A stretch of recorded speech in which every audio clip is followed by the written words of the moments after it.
Okay, so let's jump in and talk about 2001: A Space Odyssey.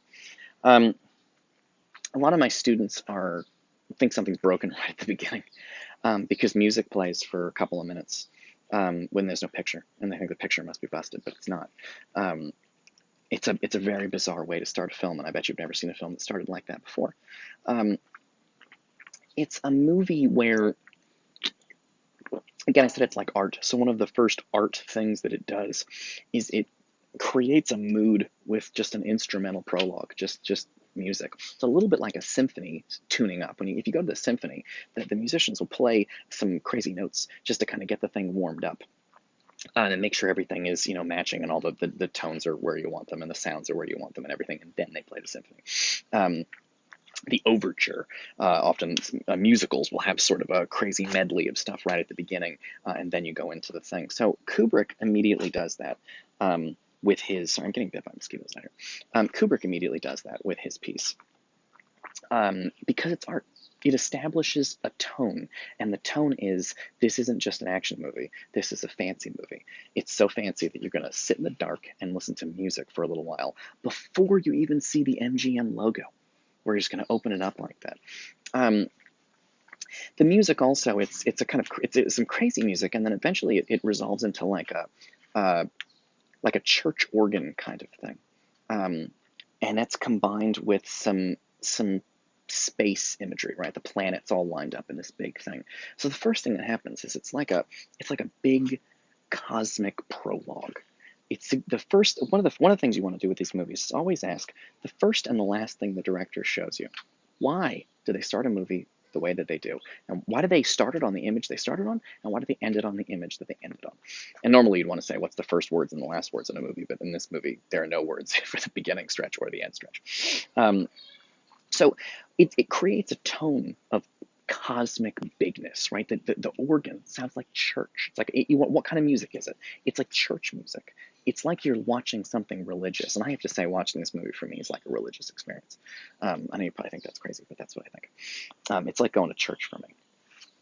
Because it's so big and it's so cosmic. Well, why do they do that? Well, one of the things this movie is going to be asking is big questions about the nature of the universe and human beings' place in that universe. Why do they start off with church music? Because that's exactly the kind of questions that get talked about in church. It's pretty simple. It's pretty simple.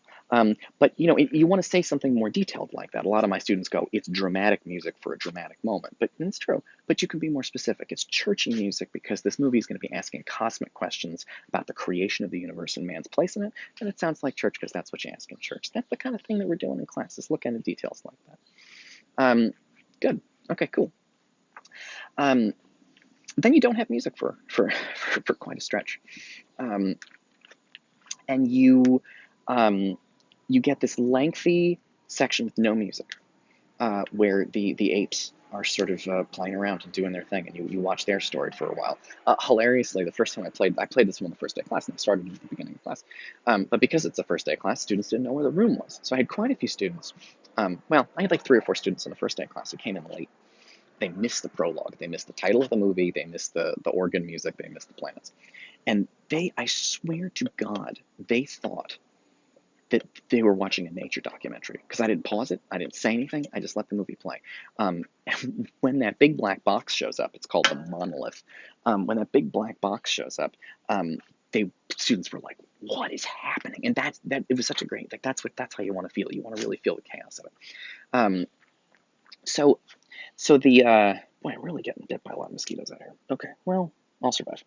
So the there's a lengthy stretch with no music.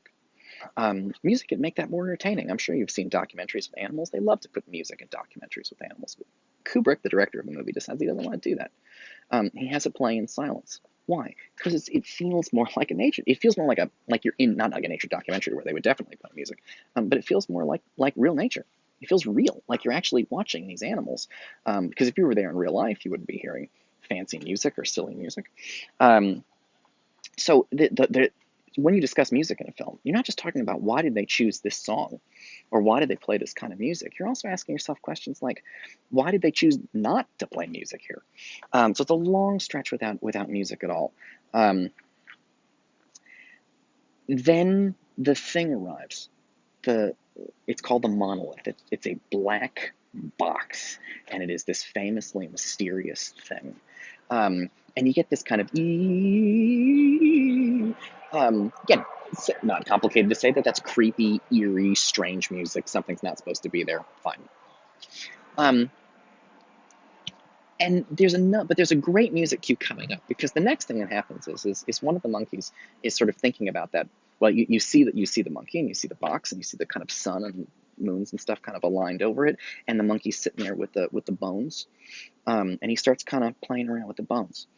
Um, Now there's a suggestion there that the monkey decided this is the first time any creature in human history used a tool, and that maybe the black box gave him the idea to use the tool. We'll talk about that. But what is the first tool? It's a club. He picks up a bone and he starts smashing it. And you'll note, and the music cue is a similar kind of music cue we had at the beginning of the movie. It's a timpani, which is a big drum. It's bum bum bum bum bum bum, ba-bum ba-bum ba-bum ba-bum. So the timpani is bum bum bum bum. One of the neat things about the music choice for that scene, why did they choose that music and not some other music? Well, it's interesting because the monkey takes the bone and he goes like this, and he's hitting it like this. And what is the musician who's playing the thing going? He's going bum bum bum bum bum. So it links two things that are very distant in time, which is the invention of the first club and the musician who was playing the music for 2001: A Space Odyssey. That's why that music, that's what you're looking for, is things like that. Why is this particular piece of music selected and not some other piece of music? And I think that's a key thing to think about. There's a link between what's going on screen and the music. And it's not just like, oh, they play scary music for the scary part and romantic music for the romantic part, but it's this instrument has been chosen. Because it's the most similar to a club, because there's a monkey smashing a bone on the ground, and thousands of years in the future, there's a guy in a symphony whose whole job it is to smack something. Bum, bum, bum, bum, bum, bum, bum. Okay. Cool. We're doing good on music.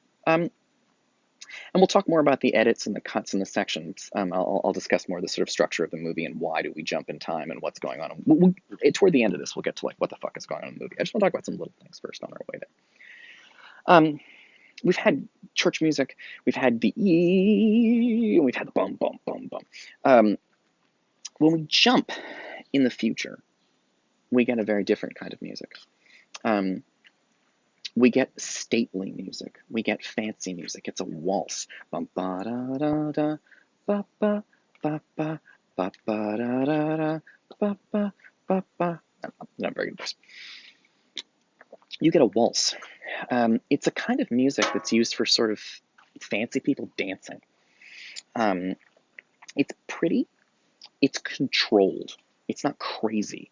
I'm sure it's not a kind of the notes are pretty regular, pretty predictable. It has a structure. It's not just like it has a tune you can hum. It's very simple and it's predictable. Nothing surprise. It doesn't get super loud. It doesn't get super quiet. It doesn't speed up.